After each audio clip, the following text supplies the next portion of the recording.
Et salut YouTube, Croque-Pion pour une nouvelle vidéo un petit peu particulière concernant...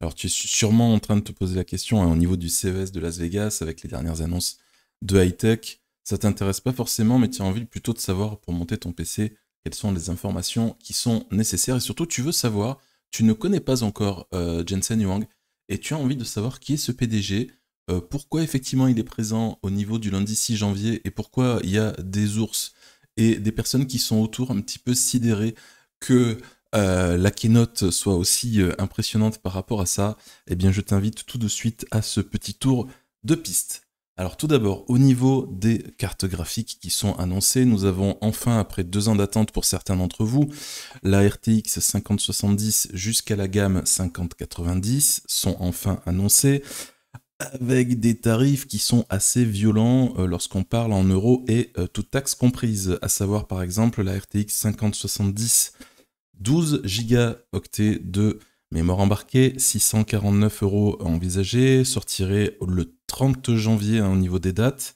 Nous avons la 5070 Ti qui serait à 749, la 5080 999 $, donc il faut imaginer que ça soit autour de 1190 € en France et en Europe, et nous avons enfin la 5090 qui fait, ça fait la blague hein, elle toute seule, à 1999 $, donc elle a été annoncée au niveau du prix européen déjà, donc on sait que c'est 2149 €.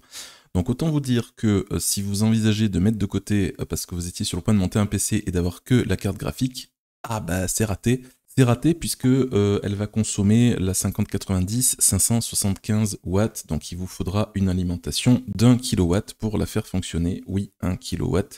Juste pour la lime, je vous parle pas bien évidemment de l'aspect absolument massif et gigantesque de la carte graphique. Quand vous la prenez, hein, pour les fans de Japon, sachez que vous avez l'équivalent de 2 bons gros packs de curry japonais. Je sais pas combien ça peut représenter en kilos, mais ça peut être assez violent.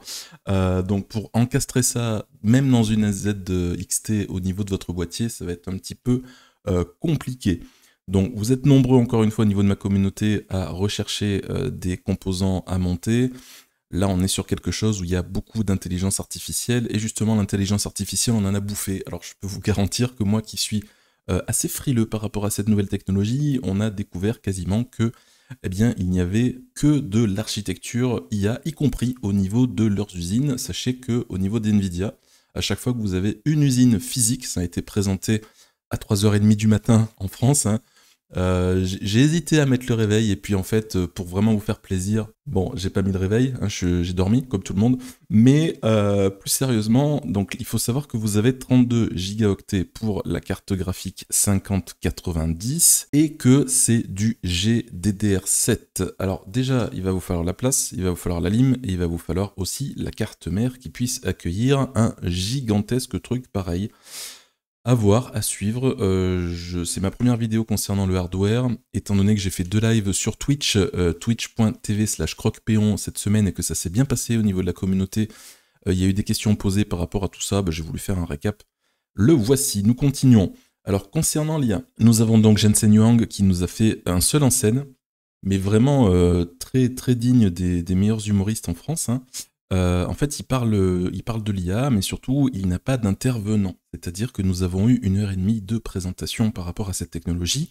Alors, vous me direz, c'est vrai que ça fait un petit peu place nette par rapport à AMD, qui n'a pas annoncé de nouvelles cartes graphiques. Et vous avez raison, et effectivement, ça fait débat, parce que est-ce qu'aujourd'hui, les cartes AMD en carte graphique, on peut les envisager, étant donné qu'au niveau processeur, il semblerait qu'il y ait un petit consensus qui soit créé, que les gens préfèrent globalement quand même avoir un processeur au niveau d'AMD.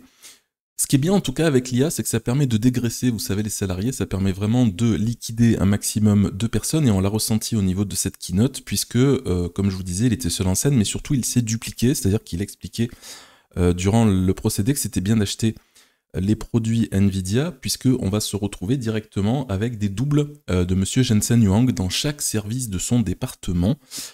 Puisque je vous disais en préambule que chaque usine physique avait un double dupliqué virtuel qui permettait de faire fonctionner les choses plus vite, il en a profité aussi pour mettre des petits avatars de lui-même dans chaque département, marketing, ingénierie, etc. Logique. Maintenant, si on revient un petit peu au niveau de YouTube, au niveau des francophones, j'ai eu l'occasion de passer en revue quelques vidéos sur notre réseau favori.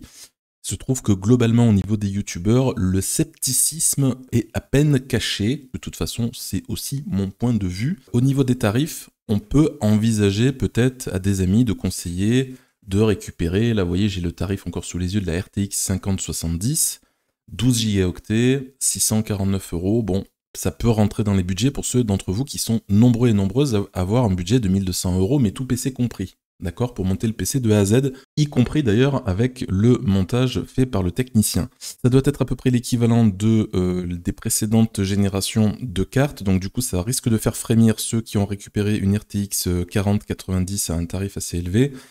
Moi, ce qui me fait frémir, c'est que on n'a pas trop d'infos sur la 5070 Ti, donc je vous recommande vraiment quand les cartes seront disponibles au niveau des revendeurs, de ceux qui vraiment vous montent les PC, regardez leurs vidéos sur YouTube en benchmark, en français et en anglais, parce que c'est ça qui va décider. C'est pas tellement le fait que la carte va être bonne, c'est surtout de vérifier les benchmarks par rapport à vos jeux. Si vous êtes un joueur de Minecraft, si vous faites du Photoshop, je vous rappelle que Photoshop, normalement tout le fait tourner actuellement, si vous êtes joueur de 7 Days to Die, si vous êtes joueur de Cyberpunk, c'est pas les mêmes benchmarks qui vont tourner, c'est pas la même chauffe au niveau de l'intérieur de votre PC.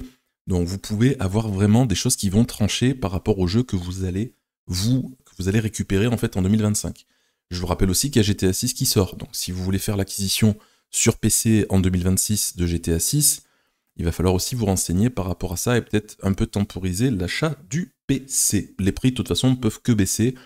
Il peut y avoir des ruptures de stock. Alors ça, je suis de l'avis, on risque d'avoir des ruptures de stock dès les premiers jours. C'est possible parce que si une de ces cartes que je vous ai nommées est identifiée comme le meilleur rapport qualité-prix, elle va tomber en rupture très très vite. Ça va être beaucoup plus violent que les processeurs.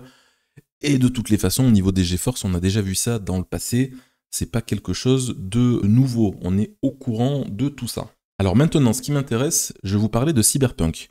Nous avons un DLSS 4 qui était activé pour doubler, en tout cas on nous l'a promis, qui est doubler les performances. Alors doubler quoi? Les performances de quoi? On ne sait pas. Ce qui est sûr, c'est que l'exemple a été donné par rapport à Cyberpunk 2077. Je vous rappelle que encore aujourd'hui, c'est un des jeux qui vous permet quand même d'évaluer si un composant informatique est bon. Si vraiment vous voulez du hardcore aussi, Witcher 3 est quand même pas mal. Quand vous le mettez poussé au maximum, les cartes en général ne tiennent pas pour aller à 60 fps, que ce soit en moyenne ou pas. Intéressant, c'est de se dire, la DLSS 4 et la technologie GDDR7 qui vont être propres à ces nouvelles cartes graphiques dévoilées, est-ce qu'on va avoir un intérêt de notre côté? Ben oui, parce qu'elles ne sont vraisemblablement pas trop compatibles avec d'autres matériels que vous auriez achetés il y a plus de 2 ans. Autrement dit, les technologies DLSS 3, c'est du matériel spécifique et le DLSS 4, c'est un autre matériel. Donc soyez très vigilants au niveau des compatibilités de vos matériels. On en parlait encore une fois ce matin en stream. L'essentiel, c'est que vous ayez quand même des composants informatiques qui soient le plus compatibles possible. D'accord? Vous ne pourrez pas vous dupliquer pour avoir plusieurs personnes à jouer sur votre PC en même temps, comme Monsieur Jensen Huang. Vous allez vous retrouver au niveau des performances doublées sur Cyberpunk, c'est la promesse de Nvidia. Je me suis renseigné, je n'ai pas d'avis par rapport à Nvidia, d'accord, je suis vraiment neutre malgré ma miniature un petit peu troll. Je me suis renseigné, je me suis rendu compte que Nvidia était connu pour faire effectivement du Nvidia. C'est la phrase que j'ai le plus entendue. Nvidia fait du Nvidia, c'est-à-dire qu'on vous propose un aspect commercial avec du marketing à outrance pour vous proposer un produit qui au final reste un produit standard, voire très bon. Pourquoi le marketing, particulièrement au niveau de ce CES 2025, a été poussé?